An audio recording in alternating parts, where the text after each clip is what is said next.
بسم اللہ الرحمن الرحیم نحمدہ ونصلی علی رسولہ الکریم۔ سن 7 نبوی شعب ابی طالب میں بنی ہاشم کا محصور ہونا۔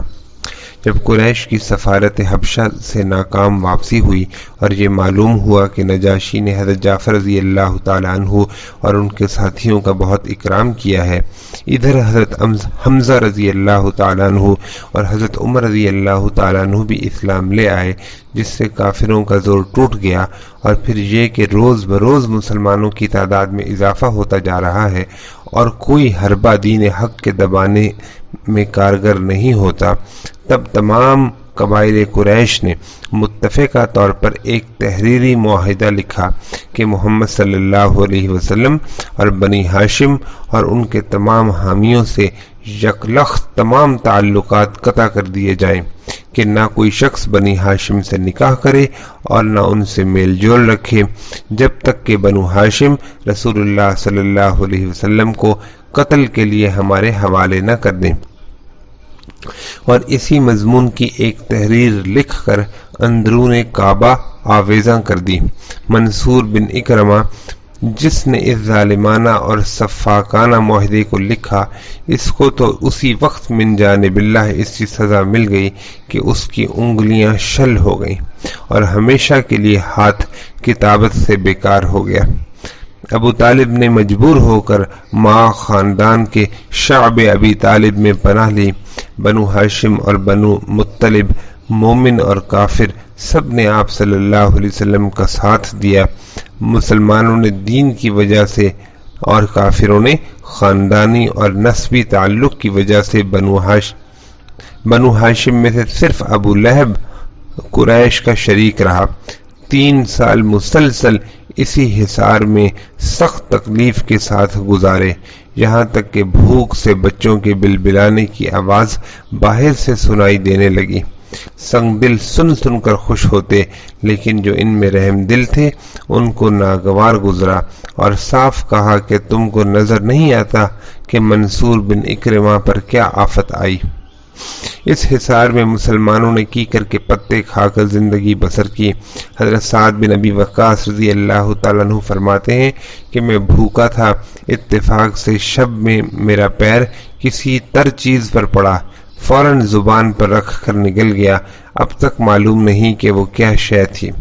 سعد بن ابی وقاص رضی اللہ تعالیٰ عنہ اپنا ایک اور واقعہ بیان کرتے ہیں کہ ایک مرتبہ شب کو پیشاب کے لیے نکلا، راستے میں ایک اونٹ کی کھال کا سوکھا ہوا چمڑا ہاتھ لگا، پانی سے دھو کر اس کو جلایا اور کوٹ چھان کر اس کا سفوف بنایا اور پانی سے اس کو پی لیا۔ 3 راتیں اسی سہارے پر بسر کی۔ نوبت یہاں تک پہنچی کہ جب کوئی تجارتی قافلہ مکہ مکرمہ آتا تو ابو لہب اٹھتا اور یہ اعلان کرتا پھرتا کہ کوئی تاجر اصحاب محمد صلی اللہ علیہ وسلم کو کوئی چیز عام نرخوں پر فروخت نہ کرے، بلکہ ان سے بہت زیادہ قیمت لے، اور اگر کوئی نقصان یا خسارہ ہو تو میں اس کا ذمہ دار ہوں۔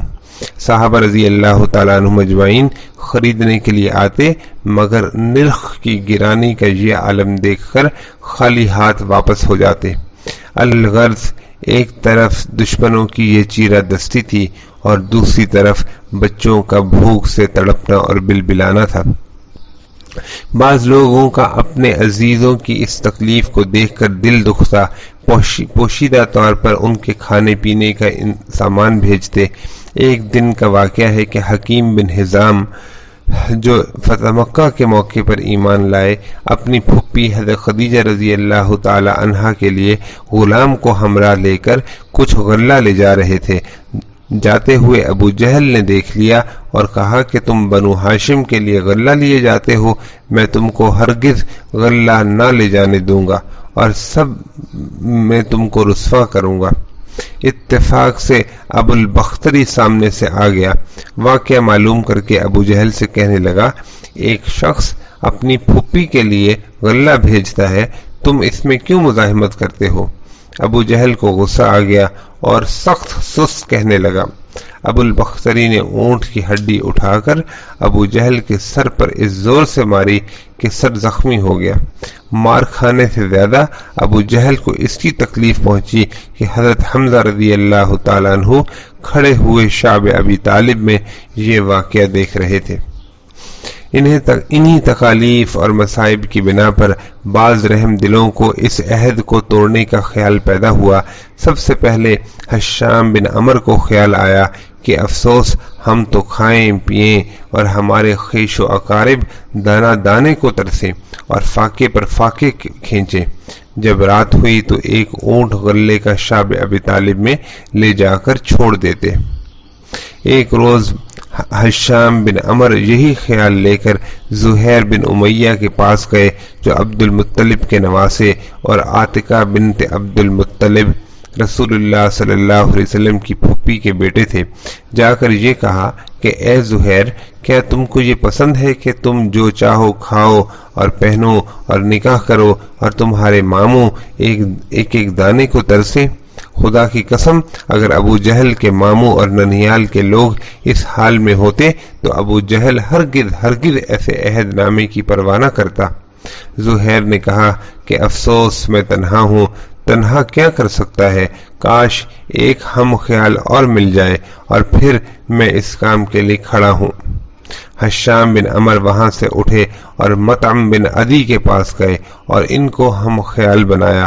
مطعم نے بھی یہی کہا کہ ایک آدمی کو اور اپنا ہم خیال بنا لینا چاہیے۔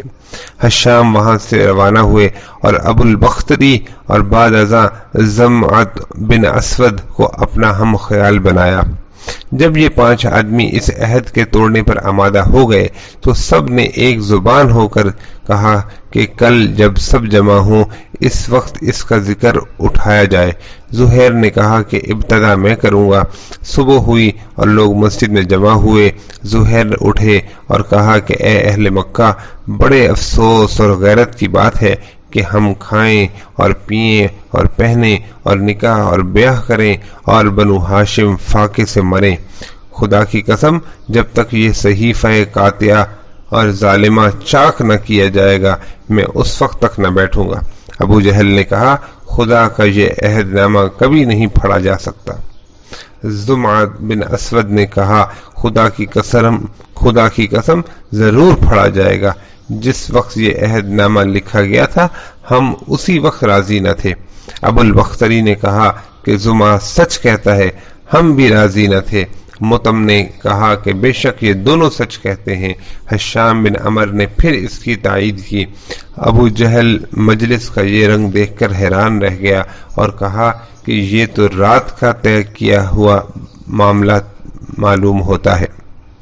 اسی اثنا میں رسول اللہ صلی اللہ علیہ وسلم نے ابو طالب کو یہ خبر دی کہ اس عہد نامے کو باستثناء اس اسماء الہی کیڑوں نے کھا لیا ہے، اور بسمک اللہم کے علاوہ جو بطور عنوان ہر تحریر کے شروع میں لکھا جاتا تھا تمام حروف کو کیڑے چاٹ کر گئے ہیں۔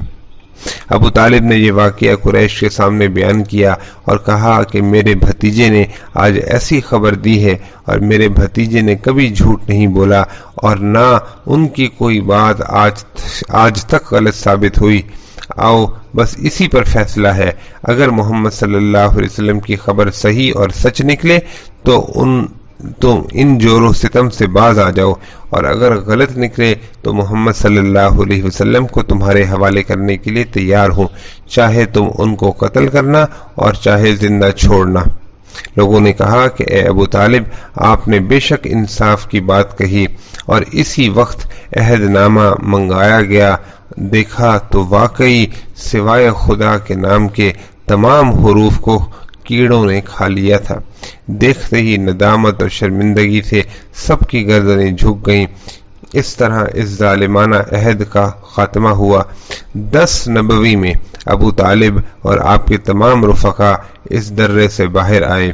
بعد ازاں ابو طالب حرم میں پہنچے اور بیت اللہ کا پردہ پکڑ کر ابو طالب اور ان کے رفقا نے یہ دعا مانگی کہ اے اللہ، جن لوگوں نے ہم پر ظلم کیا اور ہماری قرابتوں کو قطع کیا اور ہماری آبروؤں کو حلال سمجھا، ان سے ہمارا بدلہ اور انتقام لے۔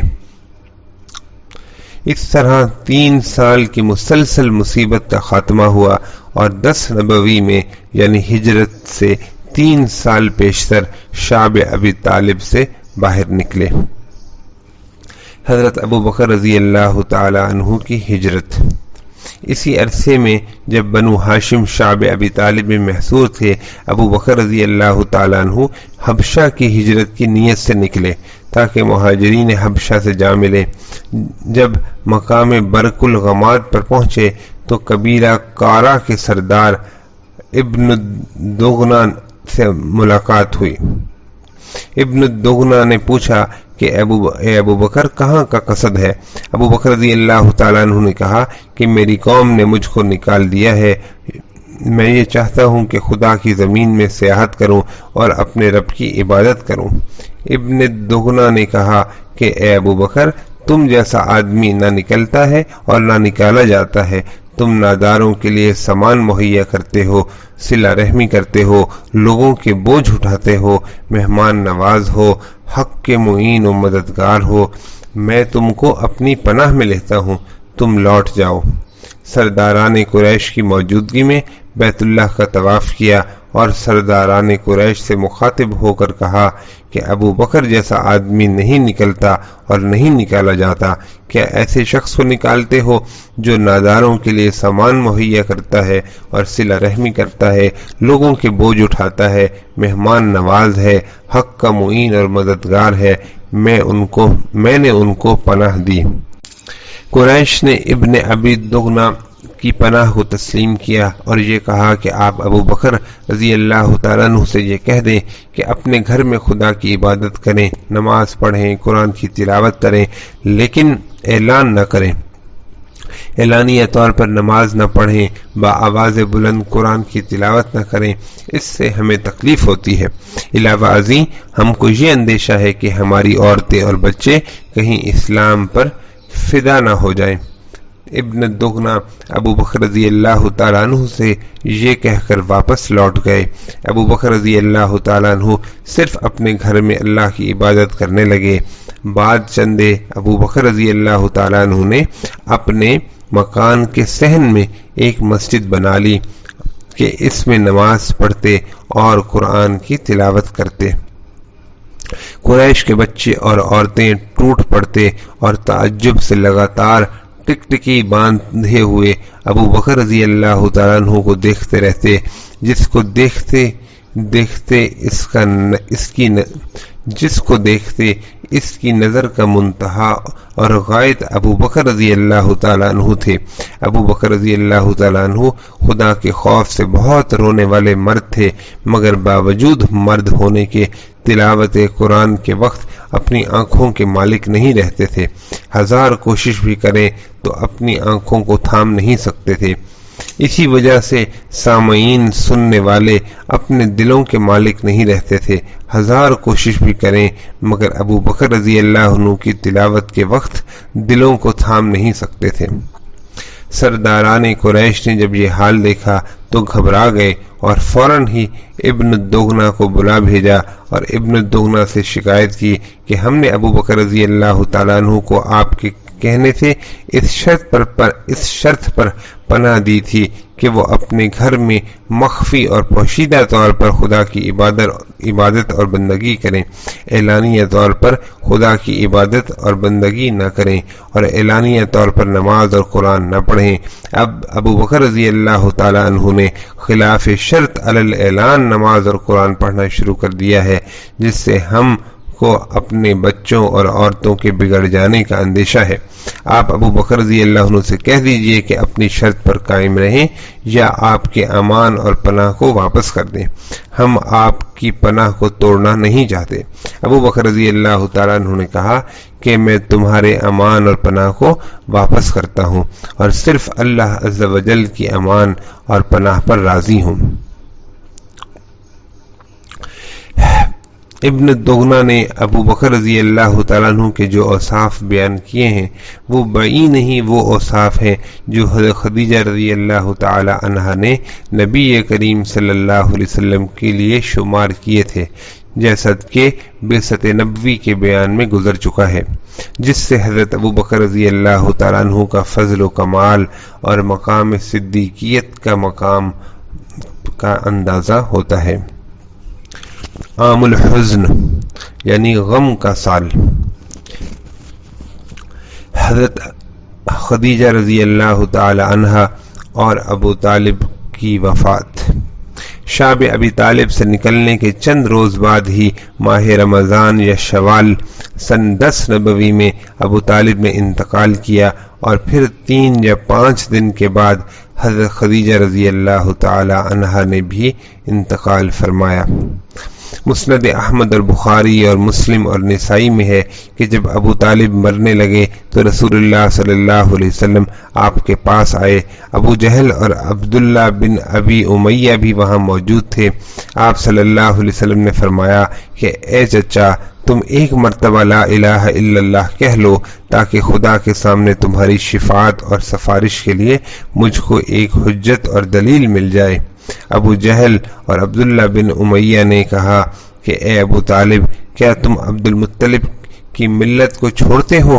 ابو طالب نے لا الہ الا اللہ کہنے سے انکار کر دیا، اور آخری کلمہ جو ان کی زبان سے نکلا وہ یہ تھا کہ علی ملت عبد المطلب، یعنی عبد المطلب کے دین پر ہوں۔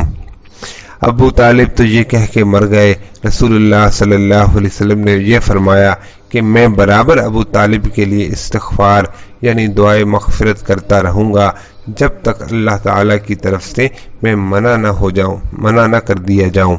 اس پر یہ آیت نازل ہوئی، ما کان للنبی والذین آمنوا ان یستغفروا للمشرکین ولو کانوا اولی قربى من بعد ما تبین لهم انہم اصحاب الجحیم۔ پیغمبر اور مسلمانوں کے لیے جائز نہیں کہ مشرکین کے لیے دعائے مغفرت کریں اگرچہ ان کے رشتہ دار ہی کیوں نہ ہوں، جبکہ یہ ظاہر ہو گیا کہ یہ لوگ دوزخی ہیں یعنی کفر پر مرے ہیں۔ اور یہ آیت بھی نازل ہوئی، انک لا تہدی من احببت ولکن اللہ یہدی من یشاء۔ آپ جس کو چاہیں ہدایت نہیں کر سکتے، لیکن اللہ جس کو چاہتا ہے ہدایت دیتا ہے۔